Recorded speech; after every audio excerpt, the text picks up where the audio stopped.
ആധുനിക ചരിത്രത്തിൽ 1913 പിന്നീട് 1923 മുസൽമാൻ വഖഫ് ആക്ട് എന്ന് പറഞ്ഞുകൊണ്ട് ബ്രിട്ടീഷ് ഗവൺമെൻറ് അതിനെ വ്യവസ്ഥപ്പെടുത്തി. 1947 നമുക്ക് സ്വാതന്ത്ര്യം കിട്ടുന്നത്. 54 പണ്ഡിറ്റ് ജവഹർലാൽ നെഹ്റു ആദ്യമായി ഒരു സമഗ്രമായ വഖഫ് ആക്ട് ഇന്ത്യയിൽ കൊണ്ടുവന്നു. ഏകദേശം 1995 വരെ ആ നിയമമായിരുന്നു ഇന്ത്യയിൽ പൊതുവായി അംഗീകരിക്കപ്പെട്ട വഖഫ് നിയമം.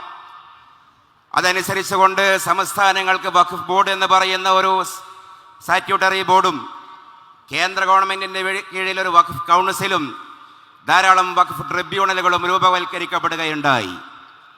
ഇന്നും ഇന്ത്യയിൽ 32 വഖഫ് ബോർഡാണുള്ളത്, ഒരു വഖഫ് കൗൺസിലും ധാരാളം ട്രിബ്യൂണലുകളും. 2013 കേന്ദ്ര ഗവൺമെൻറ് ഇതിനും ഭേദഗതി കൊണ്ടുവന്നു. ഞാനിതിൻ്റെ ചരിത്രം പറയുന്നത്, ഇത്തരം ഭേദഗതികളോട് നിങ്ങൾ ആരെങ്കിലും ഇവിടെ മുതിർന്ന തലമുറ ഇരിക്കുന്നുണ്ടല്ലോ ഈ ആയിരങ്ങളിൽ, നിങ്ങൾ ഓർക്കുന്നുണ്ടോ? അന്ധമായി ഇത് മുസ്ലിം സമുദായത്തെ ഭരണകൂടം വേട്ടയാടുന്ന ഹിഡൻ അജണ്ടയുടെ ഭാഗമാണെന്ന് പറഞ്ഞ് ആരെങ്കിലും പ്രതിഷേധങ്ങൾ സംഘടിപ്പിച്ചിരുന്നോ? നാളിതുവരെ ഭരണകൂടങ്ങൾ നടത്തിയിരുന്ന ഇത്തരം ആമെൻമെൻറ്റുകൾ വഖഫ് നിലനിർത്താനായിരുന്നു. അതിൻ്റെ അഡ്മിനിസ്ട്രേറ്റീവായിട്ടുള്ള ആമെൻമെൻറ്റിനോട് നമ്മളാരും മുഖം തിരിക്കുന്നില്ല. അതിൻ്റെ ബോഡി, അതിൻ്റെ കൗൺസിൽ, അതിൻ്റെ ഓർഗാനോഗ്രാം ഉണ്ടാകുമല്ലോ, അംഗങ്ങളുടെ എണ്ണം, അതിൻ്റെ പ്രാതിനിധ്യം. അത് വഖഫിൻ്റെ അന്തസത്തയോട്, അന്തസാരത്തോട്, പവിത്രതയോട് നീതി പാലിക്കുന്ന കാലത്തോളം നമ്മളാരും അതിനെ എതിർക്കുന്നില്ല. പക്ഷേ ഇപ്പോൾ അങ്ങനെയല്ല ഉള്ളത്. ഒരു ഭീകര പ്രസ്ഥാനമാണ് വഖഫ് ബോർഡ്, അല്ലെങ്കിൽ ഒരു ഭീകര കൃത്യമാണ് വഖഫ് എന്നുള്ള പ്രചരണം നടക്കുന്നു. ലളിതമായ ഒരു കാര്യം. പക്ഷേ ഇതിൻ്റെ ഒരു മെച്ചം എന്താണെന്നറിയോ? ഫിലോസഫിയിൽ ഒരു ലോ ഉണ്ട്, പോസ്റ്റ് ഫാക്ടോ റീസണിങ് എന്ന് പറയും. എന്താണ് ഈ പോസ്റ്റ് ഫാക്ടോ റീസണിങ്? സംഭവിക്കരുതാത്ത ഒരു കാര്യം സംഭവിച്ചാൽ അത് പിന്നെ നല്ലതിനാണെന്ന് വരുത്തുക. പൊതുവെ ഒരു സമ്മേളനം കൂടുമ്പോൾ മഴ പെയ്യാതിരിക്കണം എന്നാണ് നമ്മളൊക്കെ ആഗ്രഹിക്കാറുള്ളത്. ഇനി അങ്ങ് പെയ്തു എന്ന് കൂട്ടിക്കോ, അപ്പോൾ നമ്മൾ പറയും അള്ളാഹുവിൻ്റെ അനുഗ്രഹമാണ് പെയ്തത് എന്ന്.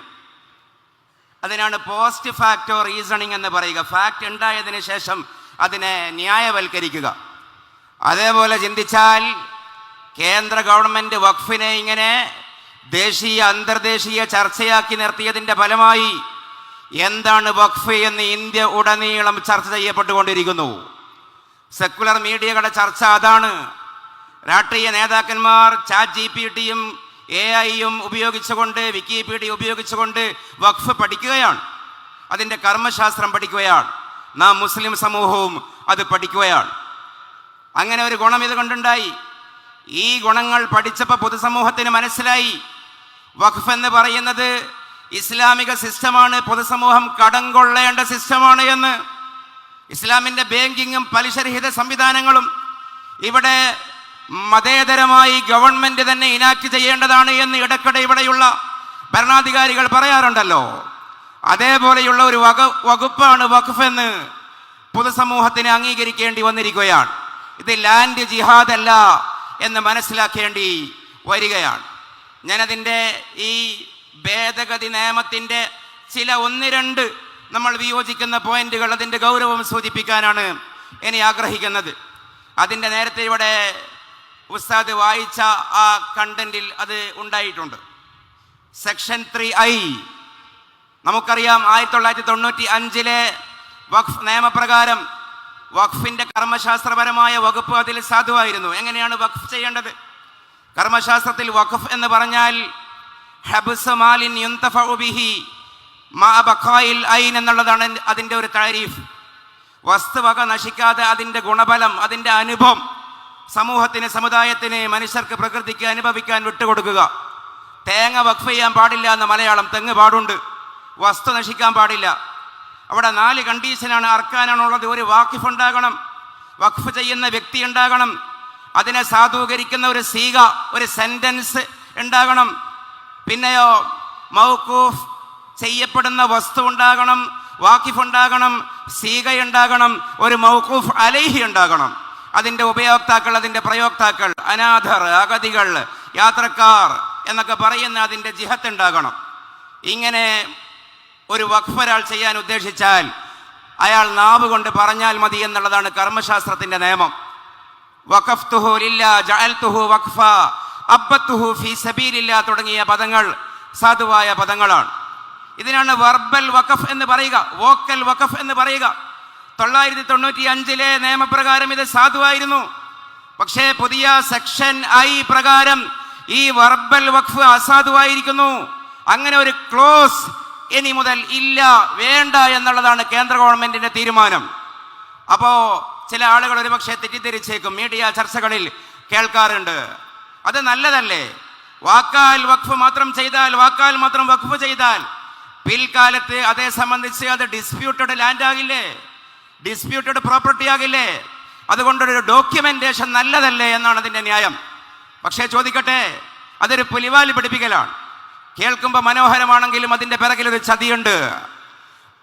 നമുക്കറിയാം, ഒരു 50 കൊല്ലം അല്ലെങ്കിൽ 30 കൊല്ലം മുമ്പുള്ള നമ്മുടെ ഏതെങ്കിലും സ്വത്തിൻ്റെ രേഖ തേടി രജിസ്ട്രേഷൻ ഓഫീസിൽ പോയാൽ എന്തേ മറുപടി കിട്ടുക? ചെതല് തിന്നു കളഞ്ഞു എന്ന് പറയും, ഫയല് മണ്ണായിപ്പോയി എന്ന് പറയും. 1000ഉം 2000ഉം അല്ല, 500ഉം 200ഉം 300ഉം 100ഉം കൊല്ലം മുമ്പ് വഖഫ് ചെയ്യപ്പെട്ട സ്ഥാപനങ്ങളുടെ അതിൽ അജ്മീർ ദർഗ പെട്ടു, സമ്പൽ ഷാഹി മസ്ജിദ് പെട്ടു, ഡൽഹി ജുമാ മസ്ജിദ് പെട്ടു. അങ്ങനെ മുസ്ലിം സമുദായത്തിന്റെ സാംസ്കാരിക പ്രതിനിധാനങ്ങളായ പ്രതീകങ്ങളായ സർവ മന്ദിരങ്ങളും പെട്ടു. ആ മന്ദിരങ്ങൾക്കൊന്നും ഡോക്യുമെന്റുകൾ കിട്ടില്ല.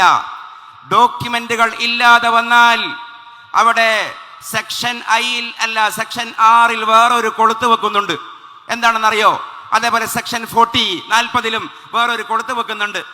ഏതെങ്കിലും ഒരു മന്ദിരത്തെയോ ഭൂമിയെയോ സംബന്ധിച്ച് വഖഫിൻ്റെതാണോ അല്ലേ എന്ന ഒരു ഡിസ്പ്യൂട്ട് ഉണ്ടായാൽ, ഇതേവരെ അതേ സംബന്ധിച്ച് പഠിക്കാൻ സംസ്ഥാന സർക്കാരിൻ്റെ കീഴിലുള്ള വഖഫ് ബോർഡിനായിരുന്നു അധികാരമെങ്കിൽ, മേലിൽ ഏത് ജില്ലയിലാണോ ആ തർക്കമുണ്ടായത് ആ ജില്ലാ കളക്ടർക്കാണ് അതിൻ്റെ ചുമതല. ജില്ലാ കളക്ടർക്കാണ് ചുമതല എന്ന് മാത്രമല്ല, ഈ ഡിസ്പ്യൂട്ട് അപവാദമുണ്ടായ സെക്കൻഡ് മുതൽ അത് പിന്നെ വഖഫിന്റെ പ്രാബല്യം ആ മന്ദിരത്തിനോ ആ ഭൂമിക്കോ ഉണ്ടാവില്ല എന്നാണ് പറയുന്നത്. ആരാണ് ഈ ജില്ലാ കളക്ടർ? സർക്കാരിന്റെ ഉദ്യോഗസ്ഥയല്ലേ? ഒരു ജില്ലയിലെ റവന്യൂ റെക്കോർഡുകളുടെ കസ്റ്റോഡിയനായ ജില്ലാ കളക്ടർ എങ്ങനെയാണ് ഒരു ഭാഗത്ത് സർക്കാരും മറ്റൊരു ഭാഗത്ത് വഖഫ് ബോർഡും നിൽക്കുന്ന ഒരു പ്രശ്നത്തിന് എങ്ങനെയാണ് മധ്യസ്ഥം വഹിക്കുക? അതാണ് അവിടെയുള്ള പ്രശ്നം. അപ്പോ 200ഉം 300ഉം കൊല്ലം മുമ്പുള്ള രേഖ ഹാജരാക്കാൻ നിങ്ങൾ പറയുന്നത് മൗഢ്യമല്ലേ എന്നാണ് സുപ്രീം കോടതി ഇടക്കാല ഉത്തരവിന് സമാനമായ ഒരു വേർഡിക്ഷനിലൂടെ അവരോട് ചോദിച്ചത്. തൽസ്ഥിതി തുടരണം എന്ന് സുപ്രീം കോടതി പറഞ്ഞല്ലോ. ഈ മെയ് 5-നാണ് അതിന്റെ 2ാമത് സുപ്രീം കോടതി ആ വിഷയം കൈകാര്യം ചെയ്യാൻ പോകുന്നത്. കപിൽ സിബൽ അത് ഉന്നയിച്ചു. നമുക്ക് പറയാനുള്ളത് 500ഉം അതിലേറെയും കൊല്ലങ്ങൾക്ക് മുമ്പേ വഖഫ് ചെയ്യപ്പെട്ട വഖഫ് ഭൂമിയുടെ അടിയാധാരം ചോദിക്കുന്നു കേന്ദ്ര ഗവൺമെന്റ് എങ്കിൽ, ഇന്ത്യയെ ഭരിക്കുന്ന പ്രധാനമന്ത്രിയുടെ ഡിഗ്രി സർട്ടിഫിക്കറ്റ് പോലും നിങ്ങൾക്ക് ഹാജരാക്കാൻ കഴിയുന്നില്ലെങ്കിൽ നിങ്ങൾ അജ്മീർ ദർഗയുടെ രേഖ ചോദിക്കാൻ നിങ്ങൾക്ക് ധാർമ്മികമായി അർഹതയില്ല. അത് ഇന്ത്യയുടെ പ്രതീകമാണ്. അതാണ് അവിടെയുള്ള ഒന്നാമത്തെ പ്രശ്നം. രണ്ടാമത്തെ പ്രശ്നം ഞാൻ നേരത്തെ പറഞ്ഞു, സെക്ഷൻ 6 സെക്ഷൻ 6ൽ ലോക സമൂഹത്തിന്റെ മുമ്പിൽ ഇന്ത്യയെ അപമാനിക്കുന്ന ഒരു നിയമമാണ് കൊണ്ടുവന്നത്. ഇല്ലോജിക്കായ നിയമം, യുക്തിരഹിതമായ നിയമം. എന്താ നിയമം? ഇനി മുതൽ എല്ലാവർക്കും വഖഫ് ചെയ്യാനുള്ള അവകാശമില്ല. ഇനി വഖഫ് ചെയ്യണമെങ്കിൽ ആ വ്യക്തി those who has been practicing and demonstrating Islam for 5 years, അതാണ് ക്ലോസ്. 5 കൊല്ലം ഇസ്ലാം പ്രാക്ടീസ് ചെയ്ത് വരുന്ന ഒരു വ്യക്തിയായിരിക്കണം. അമുസ്ലിങ്ങൾക്ക് വഖഫ് ചെയ്യാൻ പറ്റില്ലേ എന്ന് കപിൽ സിബൽ ചോദിച്ചു. കർമ്മശാസ്ത്രത്തിൽ എല്ലാ മദ്ഹബും നോക്കിയാൽ അമുസ്ലിങ്ങൾക്ക് വഖഫ് ചെയ്യാം. ഇവിടെ കൊടുങ്ങല്ലൂരിലെ പള്ളി ആരാ കൊടുത്തത്? ചേരമാൻ പെരുമാളല്ലേ സ്ഥലം കൊടുത്തത്. ഖാദി മുഹമ്മദ് മുഹിയുദ്ദീൻ മാല എഴുതിയ നവർ അല്ലാഹു മർക്കദ, അദ്ദേഹത്തിന്റെ വരിയുണ്ടല്ലോ, വസാമിരിയു മാ കുഫ്രിഹി ലി ദീനിനാ ഹറബഹും വബാസലുൽ ഖാദഇനാ. സാമൂതിരിക്ക് വേണ്ടി ദുആ ചെയ്യാനാണ് അദ്ദേഹം പറഞ്ഞത്. കാരണം എന്താ? യജിബു അലാ കുല്ലി മുസ്ലിമിൻ അൻ യദ്ഉ ലിസാമിരി, സാമൂതിരിക്ക് വേണ്ടി നിങ്ങൾ ദുആ ചെയ്യണം. അദ്ദേഹം കാരണം പറഞ്ഞു, വസാമിരിയു മാ കുഫ്രിഹി ലി ദീനിനാ, അദ്ദേഹം നോൺ മുസ്ലിം ആണെങ്കിലും നമ്മളെ മതത്തിന് വേണ്ടി അനുകൂലമായി മുസ്ലിങ്ങൾക്ക് വേണ്ടി ഹാറബഹും, പോർച്ചുഗീസുകാരോട് യുദ്ധം ചെയ്ത മനുഷ്യനാണ്. വഖഫ് ഭൂമിയും വഖഫ് മന്ദിരങ്ങളും തന്ന വ്യക്തിയാണ്. ഇനി മുതൽ ഗവൺമെന്റ് നിയമം ഭേദഗതി ചെയ്തു. അമുസ്ലിങ്ങൾക്ക് ഇവിടെ വഖഫ് ചെയ്യാനുള്ള അവകാശമില്ല. എത്രമേൽ മൗഢ്യമായ നിയമമാണ് ഈ നിയമം. മാത്രവുമല്ല, നമ്മൾ CAA സമയത്ത് നമ്മൾ ഉന്നയിച്ച ഒരു വാദഗതി ഉണ്ടായിരുന്നു. എന്താ വാദഗതി? വിശ്വാസം എന്ന് പറയുന്നത്, മതം എന്ന് പറയുന്നത് ഒരു ആസ്ക്രൈബ്ഡ് ക്വാളിറ്റി അല്ല. സോഷ്യോളജി പഠിക്കണം അവര്. മതം ഒരു അച്ചീവ്ഡ് ക്വാളിറ്റിയാണ്. എന്താണ് ആസ്ക്രൈബ്ഡ് ക്വാളിറ്റി? ആസ്ക്രൈബ്ഡ് ക്വാളിറ്റി എന്ന് പറഞ്ഞാൽ ജന്മാർജിതമായിട്ടുള്ള ഗുണങ്ങളാണ്. ജാതി അങ്ങനെയാണ്, ജാതി മാറ്റാൻ പറ്റില്ല. കാരണം ജന്മം കൊണ്ടാണ് ജാതി വർണ്ണത്തിൽ ഒരു കാറ്റഗറി ലഭിക്കുന്നത്. പക്ഷേ മതം അച്ചീവ്ഡ് ആണ്. മതം ഒരു സെക്കൻഡ് കൊണ്ട് മാറാം. ഞാൻ അകത്തേക്ക് വലിച്ച ശ്വാസത്തിൽ എൻ്റെ മതം ഒന്നും, ഞാൻ പുറത്തേക്ക് തള്ളുന്ന നിശ്വാസത്തിൽ ഉച്ഛ്വാസത്തിൽ മതം മറ്റൊന്നുമാകാം. അത് തന്നെയല്ലേ വിശ്വാസം എന്ന് പറഞ്ഞാൽ? ഇസ്ലാം എന്ന് പറഞ്ഞാൽ വിശുദ്ധ ശ്വാസം എന്നല്ലേ സൂഫികൾ അർത്ഥം കൊടുക്കാറുള്ളത്? ഒരു ശ്വാസത്തിന് മാറാൻ പറ്റുന്ന വിശ്വാസം. 5 കൊല്ലം ഇസ്ലാം പ്രാക്ടീസ് ചെയ്താൽ, അവിടെ ഒരു വാക്ക് കൂടി അവർ സൂചിപ്പിച്ചു, ഡെമോൺസ്ട്രേറ്റിംഗ്. എന്താണ് ഈ ഡെമോൺസ്ട്രേഷൻ? ഇവർ നിയമമേ ഉണ്ടാക്കിയിട്ടുള്ളൂ, ചട്ടം ഉണ്ടാക്കിയിട്ടില്ല. നിയമത്തിന് ചട്ടം ഇനി വരാൻ പോകുന്നുണ്ട്. ചട്ടം വരുമ്പോ ഇതിന്റെ നിർദ്ദേശങ്ങൾ അവർ പറയും. അവര് പറയുന്നത് പോലെയുള്ള ഒരു ദേശീയ മുസ്ലിം ആയിരിക്കണം. ദേശീയ മുസ്ലിങ്ങൾക്ക്, അവര് പറയുന്ന ചട്ടം പാലിക്കുന്ന മുസ്ലിങ്ങൾക്ക് വഖഫ് ചെയ്യാൻ പാടുള്ളൂ എന്നുള്ളതാണ് നാളെ കേൾക്കാൻ പോകുന്ന കാര്യം. ഞാൻ ദീർഘിപ്പിക്കുകയല്ല, ചുരുക്കട്ടെ. അതിൻ്റെ കൂടെ അതിമാരകമായ വേറൊരു കാര്യം. എന്തേ? വഖഫ് ബൈ യൂസർ എന്ന് പറയുന്ന കാറ്റഗറി എടുത്തു കളഞ്ഞു. സെക്ഷൻ 6ന്റെ വേറെ പ്രശ്നമാണ്. വഖഫ് ബൈ യൂസർ എന്ന് പറഞ്ഞാൽ എന്താ? വ്യവഹാരം കൊണ്ട് പ്രലോങ്ങടായ കാലഘട്ടം, നൂറ്റാണ്ടുകളായി മുസ്ലിങ്ങൾ വഖഫായി കൈകാര്യം ചെയ്യുന്ന മന്ദിരങ്ങളാണെങ്കിൽ അത് വഖഫ് തന്നെയാണെന്നുള്ളതാണ് ഗവൺമെന്റിന്റെ ഇതേവരെയുള്ള ഇതപര്യന്തമായ നിയമങ്ങളൊക്കെയും. പക്ഷെ ഇവർ കൊണ്ടുവന്നു വഖഫ് ബൈ യൂസർ എന്ന ക്ലോസ് വേണ്ട, രേഖ ഹാജരാക്കിയിരിക്കണം, രേഖ ഹാജരാക്കിയിരിക്കണം. എന്നിട്ടോ വഖഫ് ബോർഡിന്റെ ഘടന മാറ്റി, സെൻട്രൽ വഖഫ് കൗൺസിലിന്റെ ഘടന മാറ്റി. 2 പേര് നിർബന്ധമായി മുസ്ലിങ്ങളായിരിക്കണം എന്ന് പറയുമ്പോൾ നമ്മൾ അതിനെ കേവലം ഒരു വാശിപ്പുറത്തല്ലേ എതിർക്കുന്നത്? ദേവസ്വം ബോർഡിൽ അങ്ങനെയുണ്ടോ, ചർച്ച് ബോർഡിൽ അങ്ങനെയുണ്ടോ ഇല്ലെന്നുള്ള ചോദ്യം നമ്മൾ ചോദിക്കുന്നില്ല. അവര് ചെയ്യുന്നത് കൊണ്ട്, അവർക്കില്ലാത്തത് കൊണ്ട് നമുക്കും പാടില്ല. ദേവസ്വം ബോർഡിന് കുറെ സ്വത്തുണ്ടല്ലോ, അത് കൈകാര്യം ചെയ്യുന്ന ആൾക്കാരിൽ മുസ്ലിങ്ങളില്ലല്ലോ, അതുകൊണ്ട് ഞങ്ങളിൽ മുസ്ലിങ്ങൾ വഖഫിന് വേണ്ട എന്നുള്ള ദുർബലമായ വാദമൊന്നും നമുക്കില്ല. നീതി എല്ലാവർക്കും കിട്ടണം. അവരങ്ങനെയായതുകൊണ്ട് നമ്മൾ ഇങ്ങനെ എന്നുള്ളതല്ല. ചർച്ച് ബോർഡിൽ അങ്ങനെയാണല്ലോ, അതുകൊണ്ട് നമുക്കും കിട്ടണം എന്നല്ല. ഇതിനൊരു സത്യസന്ധതയുണ്ട്. അത് വെച്ചുകൊണ്ട് തന്നെ ചിന്തിച്ചാൽ 22 പേരാണ് വഖഫ് കൗൺസിൽ ഉണ്ടാകുക. എന്തേ പുതിയ ഭേദഗതി? 2 പേര് നിർബന്ധമായും നോൺ മുസ്ലിം ആകണം. പിന്നെ മുസ്ലിമായി ഉണ്ടാവുക ഉറപ്പുള്ളത് 9 പേര് മാത്രമാണ്. ഇതൊരു ചെറിയ കാര്യമല്ല, ഇതൊരു ചെറിയ വിഷയമല്ല. ആരാണ് ഈ 9 പേർ? സംസ്ഥാന വഖഫ് ബോർഡിന്റെ ചെയർമാൻമാരിൽ നിന്ന് റൊട്ടേഷൻ പ്രകാരം വരുന്ന, ഊഴം വെച്ച് വരുന്ന 3 പേർ. പിന്നെയോ 2 മതപണ്ഡിതന്മാർ. പിന്നെയോ മുത്തവല്ലിയുടെ ഒരു പ്രതിനിധി. പിന്നെ 3 മതപണ്ഡിതന്മാർ, മതസംഘടനകളെ പ്രതിനിധീകരിക്കുന്ന 2 പേർ. ഈ 9 പേരെ മുസ്ലിങ്ങൾ ആവുമെന്ന് ഉറപ്പുള്ളൂ. ബാക്കി 2 പേര് നിർബന്ധമായും നോൺ മുസ്ലിം ആയിരിക്കണം.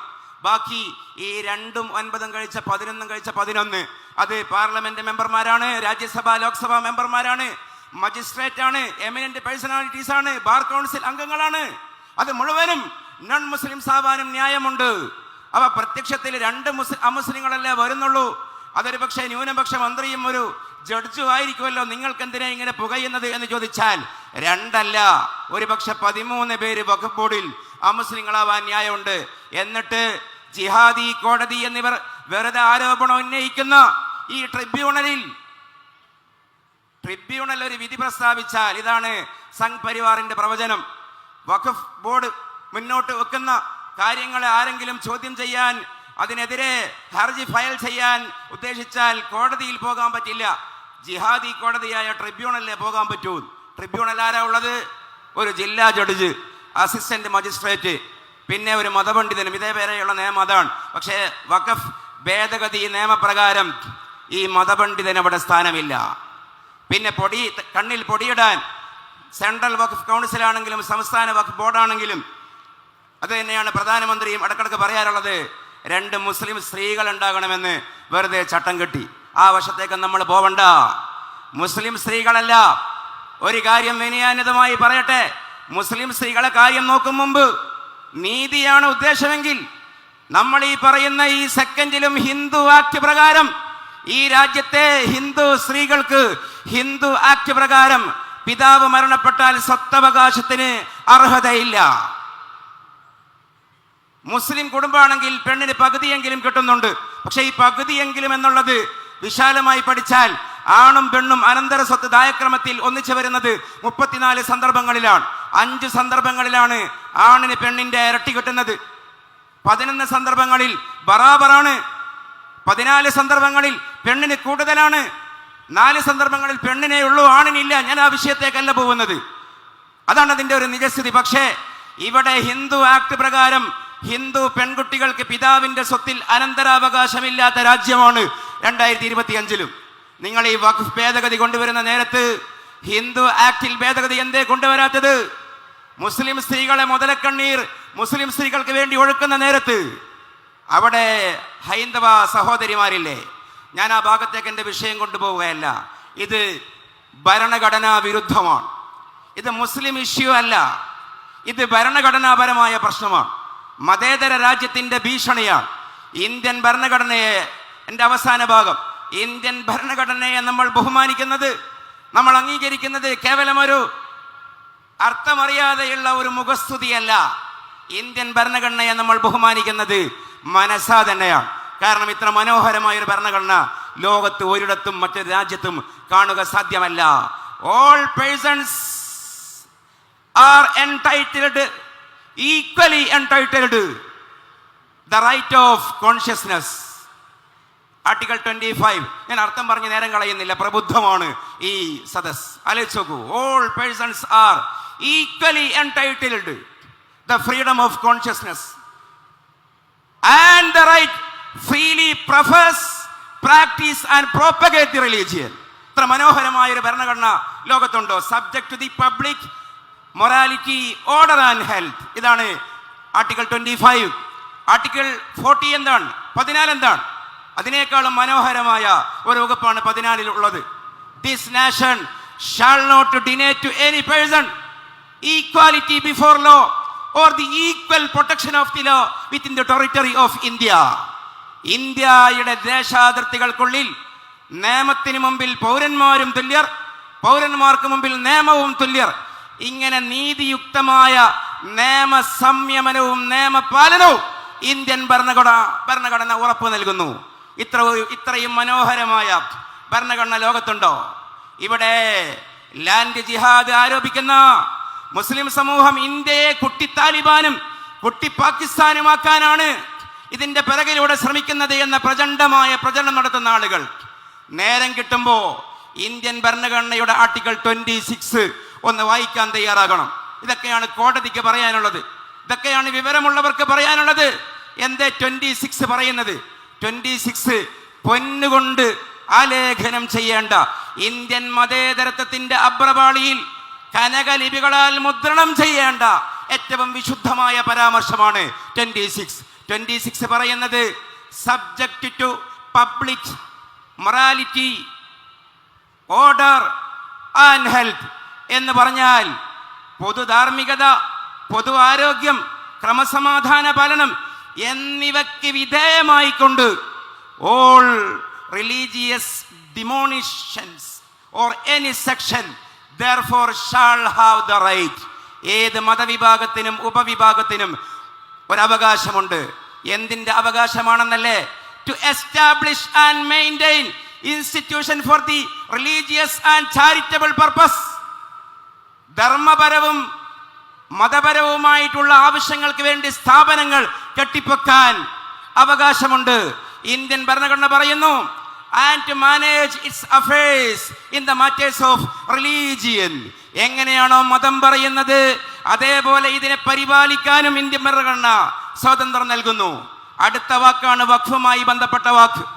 and own and acquire movable and immovable property. സ്ഥാവരവും ജംഗമവുമായിട്ടുള്ള വസ്തുവകകളെ സ്വായത്തമാക്കാനും അതിനെ ഉടമപ്പെടുത്താനും ഇന്ത്യയിലെ എല്ലാ വ്യക്തിക്കും മതസമൂഹത്തിനും ഉപസമൂഹത്തിനും ഇന്ത്യൻ ഭരണഘടന അനുമതി നൽകുന്നു. And to administrate such property in accordance with law. നിയമപരമായി അത്തരം സ്വത്തുവകകൾ കൈകാര്യം ചെയ്യാനുമുള്ള അവകാശം വിട്ടുകൊടുക്കുന്നു. അതുകൊണ്ടാണ് പറയുന്നത്